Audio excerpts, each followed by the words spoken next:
Čože? No nepočujem, brat. Áno, ďakujeme, dobrý večer, hlasím sa z majstrovstiev svetelného hokeja tu u nás v Blave.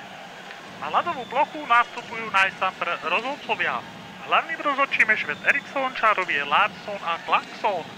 Nastupujú Rusi v zostavách Sokolov, Chomutov, Litvínov, Benešov, Sabinov, ani syn, ani máma, ani táta, Myšakov, Ušakov, Solovobov, Trelobobov, Pupkin, Galošníkov, Sergej Batmakuchno a Viktor Ochlupin.